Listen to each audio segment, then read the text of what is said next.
Nombreux sont les candidats et les électeurs qui, quoique aspirant honnêtement à des élections démocratiques en Côte d'Ivoire, ont été privés de s'enliser et ou ne pourront pas y participer à cause des incongruités liées aux décisions précipitées et soutenues par le Conseil de sécurité.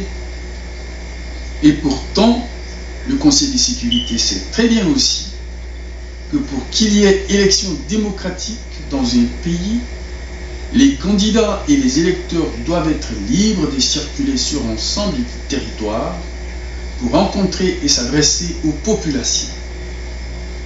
1.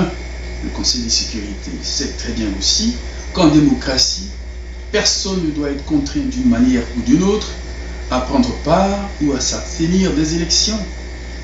Le Conseil de sécurité ne pouvait donc pas encourager les populations ivoiriennes à aller aux élections alors que celles-ci sont prises en otage par la présence des rebelles et sont donc de ce fait incontestablement privées de leur liberté de choix.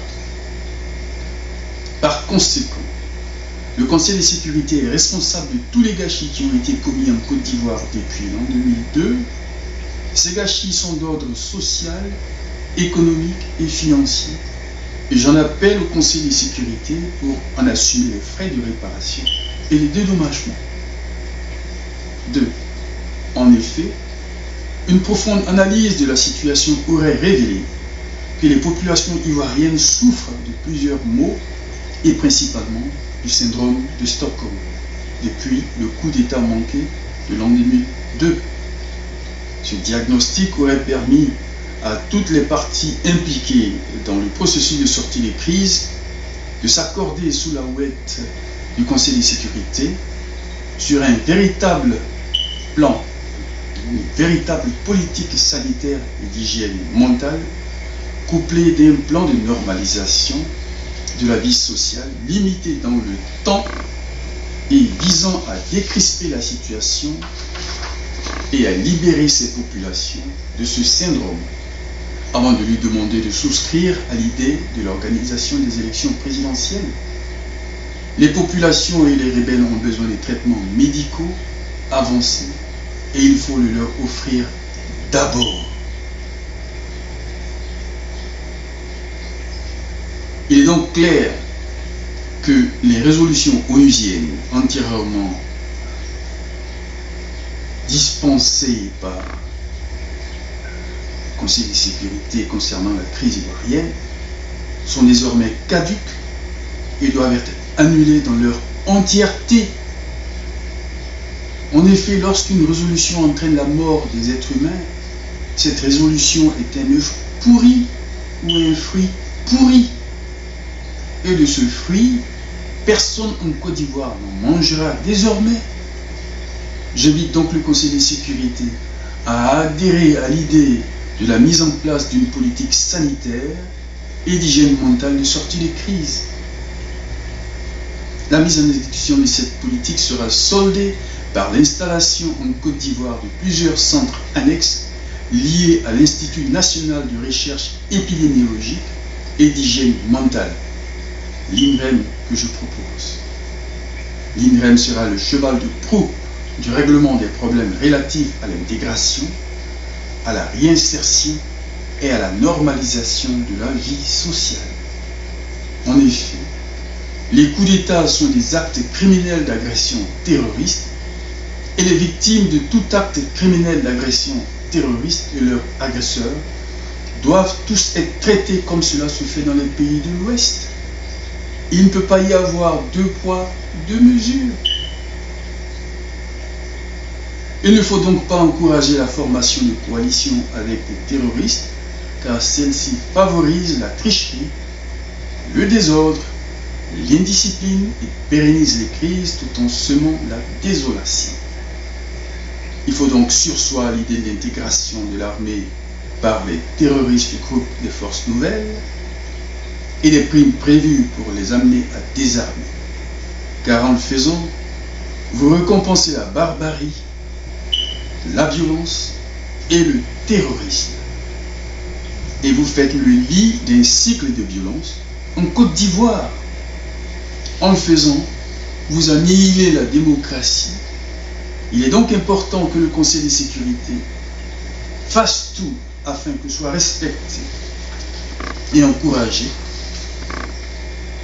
les normes de la démocratie et de la vie civile.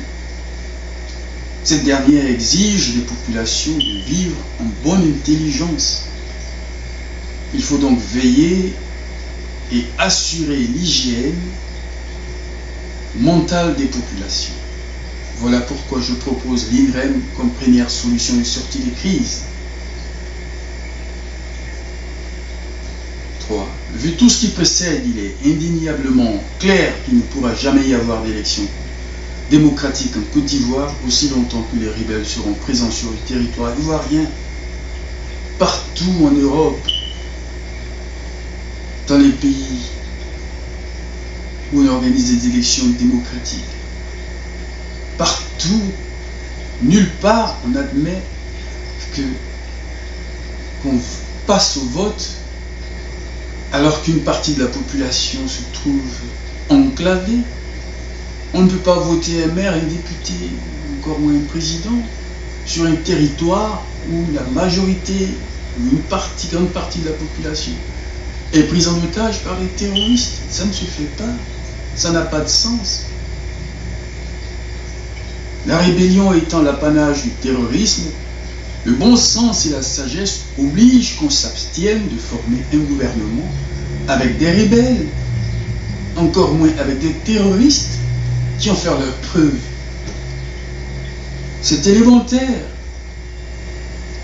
Il faut y pallier avant de passer à toute autre étape de sortie des crises.